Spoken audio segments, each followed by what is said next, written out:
Gentleman from Texas. Thank you, Mr. Chairman. When the chairman of the committee opened up the committee today, he suggested that we look backward as well as forward, and that all our problems didn't come from January 20th on, and I agree with that. Matter of fact, just looking back at the last administration isn't quite enough, and in order to understand the problems that we face and understand the cause, we'd have to look back possibly even several decades.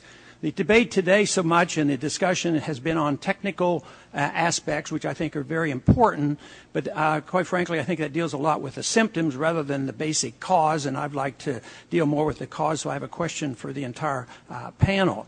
And the question keys around this cause. Right now, I think the Congress and the Treasury, as well as the Fed, operates on the condition that the free markets failed and we didn't have enough regulation. Others will say that we got into this mess because we've been living with a condition of crony corporatism, inflationism, and interventionism. We had inbred into this system a lot of moral hazard, which encouraged a lot of risk and a lot of guarantees, that we would have the lender of last resort, and we really didn't have to worry.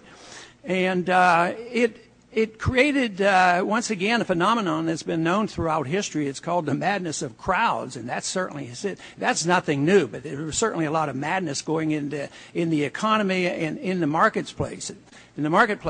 But the question really comes out, who should allocate capital? Is it the free market or should it be government? And I think that we had a system where the free market wasn't working. We didn't have capitalism. The allocation of capital came from the direction of the Federal Reserve and a lot of rules and regulations by the Congress. We had essentially no savings, and capital was supposed to come from savings, and we had artificially low interest rates. So looking at all that, then this means we'd have to look differently at what our solutions should be. Everybody loves the boom. That was great. Nobody questions all this. But when the bust comes, everybody hates it.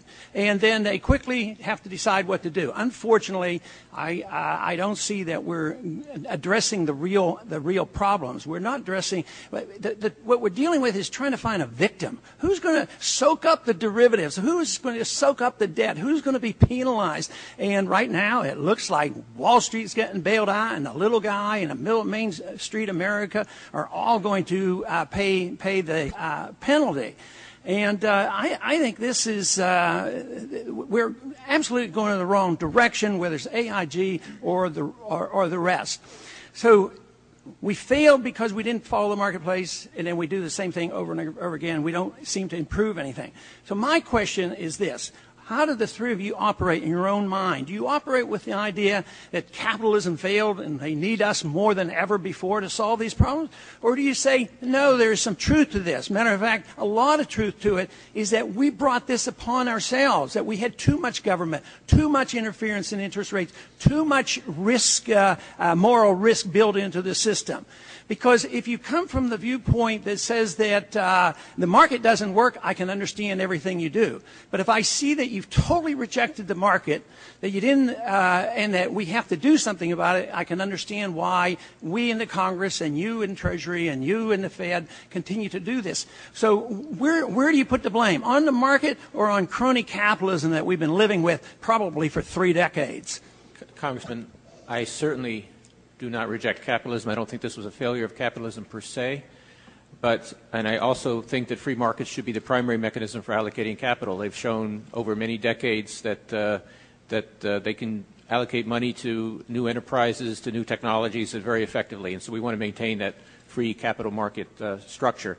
It is nevertheless the case that we've seen over the decades and the centuries that financial systems can be prone to panics, runs, booms, busts, and for better or worse, we have developed mechanisms like deposit insurance and lender of last resort to try to avert those things. Those protections, in turn, require some oversight to avoid the buildup of risk. May I interrupt, please? Certainly. Isn't that what creates the moral hazard, though? Isn't that the problem rather than the solution? Well, we had the reason the Fed was created in 1913 was because in 1907 and 1914 there were big financial panics and there was no regulation there, and people thought that was a big problem back in the 19th century as well. but they usually lasted about a year. And now we're determined to make our corrections last 10 and 15 years, and that's what we're working on right now. Any other answers, please? Not on this round because the time has expired. Mr. Chairman, you're the tough. Gentleman, we're holding everybody to 5 minutes uniformly. Gentleman from Kansas.